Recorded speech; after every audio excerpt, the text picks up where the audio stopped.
Salut les coureurs! Aujourd'hui, ça va être quelque chose de vraiment court. On va parler de délai de jeu, qui est la section 8 des règlements. En fait, maintenant, la section délai de jeu, c'est presque la même chose que ce qu'il y a dans les règlements de USAU.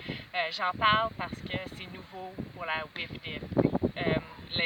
La règle n'était pas exactement la même avant 2017, donc c'est pour ça que je mentionne. Et aussi je mentionne parce que potentiellement les joueuses qu'on va affronter vont peut-être être un peu moins au courant de cette règle-là. Donc qu'est-ce que la règle sur le délai de jeu dit? Ça dit que the team that has gained possession of the disc must continue to play without delay. Et comme exemple, ce qu'il dit, c'est an offensive player must move at a walking pace or faster to directly retrieve the disc. En fait, la façon qu'il dit ça, même genre faire marcher pour faire un genre de U pour aller chercher le disque pour avoir une meilleure vision, ben ça serait comme un peu faire un délai de jeu, since you need to walk directly to retrieve the disc. Mais bon, je ne vais pas vous dire de ne pas faire ça, mais c'est ce qui est écrit dans la section 8 des règlements.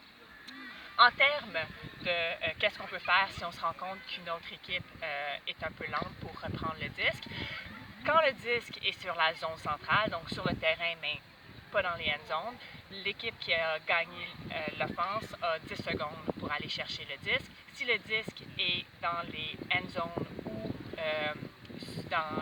à l'extérieur du terrain complètement et qu'on dans un championnat, l'autre équipe a 20 secondes, l'offensive a 20 secondes pour aller chercher le disque.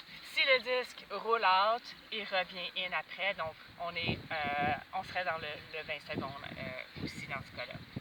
Si pour le 20 secondes et le 10 secondes, n'importe quel joueur de l'équipe défensive peut commencer un compte, et le compte commence si on est à 20 secondes, ça va être 20, et après ça, vous avez juste besoin de dire 15, 10, 5. De la même façon, si vous voulez compter le 10 secondes, c'est 10, comptez dans votre tête, 5, c'est juste les multiples de 5 qui doivent être comptés fort. Après ça, si on est rendu à 0, n'importe quel joueur défensif qui est dans 3 mètres de où est-ce que le disque devrait être mis en jeu peut commencer, dans ce cas-là, le start. Ça ne veut pas dire, par contre, que tu as le droit de juste prendre 10 secondes pour aller chercher le disque. Si quelqu'un est au-dessus du disque et ne prend pas possession du disque pour commencer le jeu, là, on peut appeler directement un delay of game, comme USAU. Et dans ce cas-là, c'est juste un précompte de 2 secondes. Donc, quelqu'un est au-dessus du disque, tu peux dire delay of game, 2, 1, and disc in, stalling 1, stalling 2. En termes de spirit, est-ce que c'est comme pas spirit d'appeler ça? Qu'est-ce qu'on devrait faire? C'est une règle, donc vous pouvez l'appeler, mais ce que le livre des règlements recommande, c'est d'aller discuter avec l'autre équipe avant d'appliquer ces règlements-là.